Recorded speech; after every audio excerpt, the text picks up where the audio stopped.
2005년 8월 22일 홍명보 당시 대한축구협회 이사는 파주 국가대표 트레이닝 센터에서 시작된 KFA 2급 지도자 강습회에 참가했습니다. 홍명보는 지도자 자격증이 없는 상태였는데요. 지도자를 할 생각이었다면 상급 지도자 자격증부터 따야 했습니다. 상급 지도자 자격증을 따면 유소년이나 초등학교 축구교실에서 지도자 생활을 할 수 있었습니다. 2급 지도자 자격증을 따려면 상급을 따고 2년이 지나야 했습니다. 하지만 홍명보에겐 예외 조항이 적용됐습니다. 협회는 국가대표팀에서 A매치 20경기 이상을 소화하거나 K리그 100경기 이상 출전한 경력자들에 한해서는 상급 지도자 자격증 없이 바로 2급 지도자 자격증을 딸 수 있게 했습니다. 2005년 9월 26일 협회는 딕 아드보카트 한국 축구 대표팀 신인 감독을 보좌할 코치 중 한 명으로 홍명보를 택했습니다. 지도자 자격증이라곤 전무했던 홍명보가 2급 지도자 자격증을 딴 지 3주 만이었습니다. 자격 논란이 불거졌습니다. 2급 지도자 자격증을 보유한 자는 중학교나 고등학교 팀만 지도할 수 있었는데요. 당시 KFA 규정에 따르면 대한축구협회 1급 지도자 자격증이나 아시아축구연맹 A급 지도자 자격증을 취득한 자만 대표팀 지도자로 일할 수 있었습니다. 협회는 당시 지휘권을 갖지 않는 보조 지도자 역할이기 때문에 홍명보 코치의 1급 자격증 취득 여부는 크게 문제될 것이 없다는 입장이었습니다. 지도자 경력이라곤 지도자 수업 3주뿐이었던 홍명보는 국가대표팀 코칭 스태프에 합류한 역사적인 사건이었습니다. 홍명보는 국가대표팀 코치를 맡은 지 1년이 채 지나지 않아 2006 독일 월드컵을 치렀습니다. 홍명보에게 국가대표팀 코치로 지도자 생활을 시작해 월드컵을 경험하는 데까지 필요했던 시간은 단 9개월이었습니다. 누군가는 평생의 꿈이 될 수 있는 월드컵을 경험하는데 홍명보는 속성 자격증 취득부터 돈으로 살 수 없는 월드컵 코치 경험까지 정말 대단합니다. 이후에도 홍명보는 탄탄대로였습니다. 홍명보는 2006 독일 월드컵 후에도 국가대표팀에 남았는데요. 홍명보는 국가대표팀 코치로 2007 아시아축구연맹 아시안컵, 2008 베이징 올림픽을 차례로 경험했습니다. 2006 독일 월드컵 16강 진출 실패, 2007 아시안컵 3위 및 음주 파문, 2008 베이징 올림픽 조별리그 탈락 등 대표팀은 실패를 거듭했지만 홍명보가 책임질 건 없었습니다. 홍명보는 2008 베이징 올림픽을 마친 후 감독 생활을 시작했습니다. 많은 축구팬들이 알고 계신 것처럼 2010 광저우 아시안게임에서 한국은 한 수 아래로 평가받았던 UAE와의 준결승전에서 연장 접전 끝에 0대1로 졌습니다. 한국은 이 대회에서 3위에 머물며 홍명보의 경질이 예상되었습니다. 그러나 놀랍게도 홍명보는 경질되지 않았습니다. 아시안게임은 금메달이 아니면 의미가 없는 게 분명했고 지난 2002년 부산 아시안게임에서 3위를 한 박항서 감독이 경질되었던 사례가 있기에 명분은 차고도 넘쳤습니다. 그러나 협회는 홍명보를 경질하지 않았습니다. 심지어 2014년 브라질 월드컵에서는 본선 1승도 거두지 못하고 탈락했는데도 협회는 재신임을 발표했었습니다. 결국 여론의 반발이 점점 커지자 기자회견을 열어 자진 사퇴했었습니다. 이후 협회는 2017년 홍명보를 행정총괄 책임자인 전무이사로 내정했습니다. 당시 홍명보는 행정 경험이 전무했었습니다. 이렇게 협회와 홍명보는 아주 끈끈한 관계였으며 증명 없이도 임기를 보장받았었고 낙하산으로만 채용되었던 홍명보였습니다. 이번에도 프리패스로 채용된 것도 홍명보는 뭐 자연스러웠을 겁니다. 홍명보는 나를 버렸다.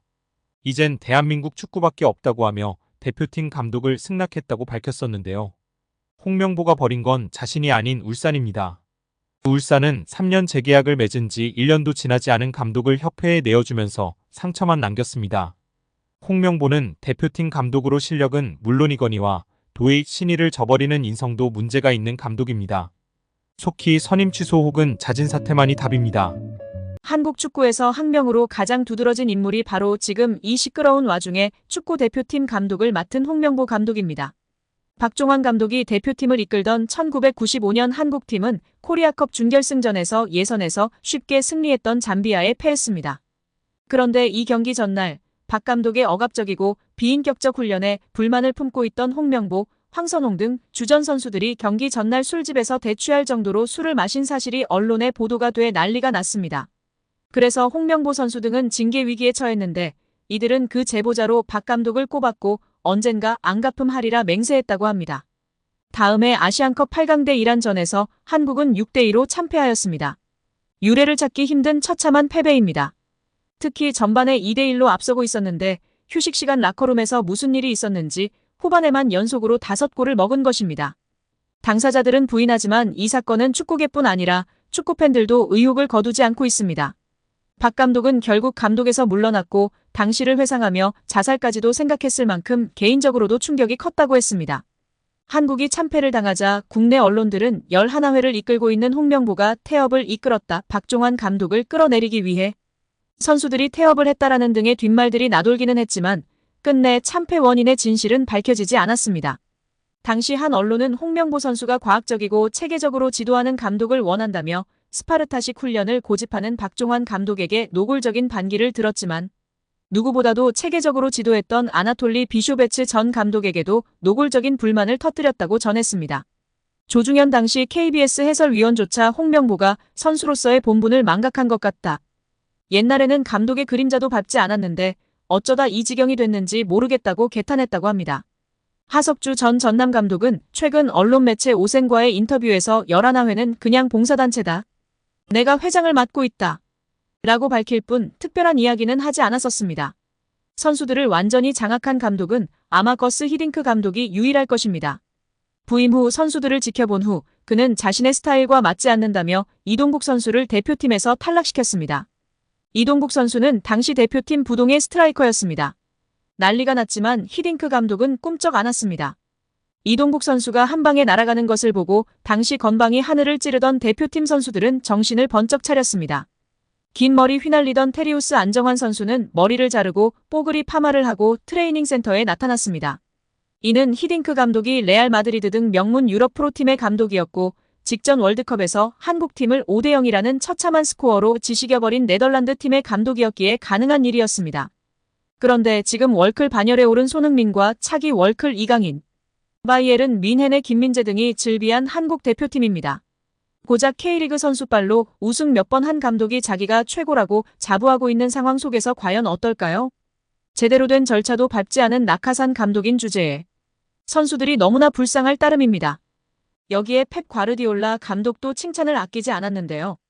지난 챔스 경기 후 그는 PSG가 더 나았다. 가짜 9번으로 뛴 미드필더 선수가 한 명 더 많았고 그를 압박하기 어려웠다. 나는 PSG에 많은 공을 돌린다. PSG는 환상적이고 뛰어난 팀이다. 그리고 아주 좋은 수비수들도 있다. 엘리케에게 축하를 보낸다고 소감을 전했습니다. 확실히 팀 내에서 자리를 잡은 이강인입니다. 프랑스 매체 르텐스포르트는 이강인은 루이스 엘리케 감독이 높이 평가하는 선수로 자리매김했다라면서 이강인은 가짜 9번 역할을 소화하며 과르디올라로부터 칭찬을 받기도 했다고 언급했습니다. 이어 프랑스 대표로 활약했던 샤르보니는 이강인은 중요한 선수다. 매우 중요하다.